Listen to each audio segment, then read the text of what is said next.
Colonel, first of all, the president went on television in Bali. I was a little astounded by it. I thought he misspoke because he said he wasn't sure. He didn't think those missiles came from Russia. Maybe he was talking about them coming from Belarus, flying maybe from, from sea or Belarus, ocean-based launch. Yeah, and I'm trying to get a read on what you heard the president say about this. Well, I mean, I certainly took it as they probably weren't fired from Russia.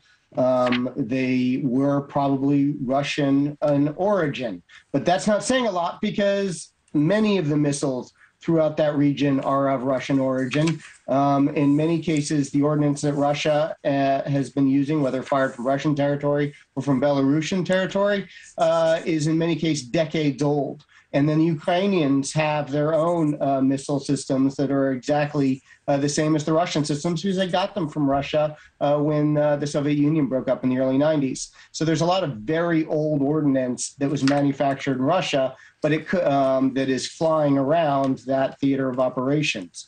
So that's speaking of that, that's actually, I want to bounce off what you just said. A lot of old ordnance that's bouncing around that theater.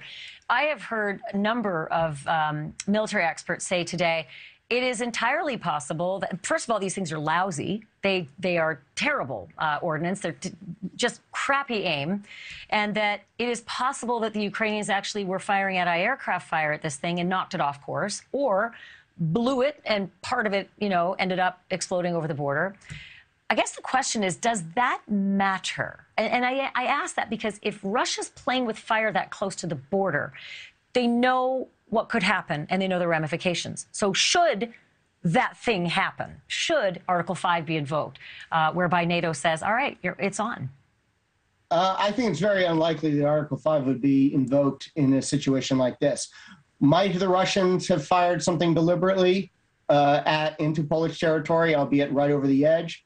Unfortunately, it's possible if they're trying to send a message, but it's equally likely, or probably more likely, that it was an accident of some sort. As you just stated, a lot of this ordnance is really old. It's not terribly accurate, especially when it's been repurposed from systems that were originally designed to do other things. So all of that's going to be factors that are taken into account by all parties involved in this.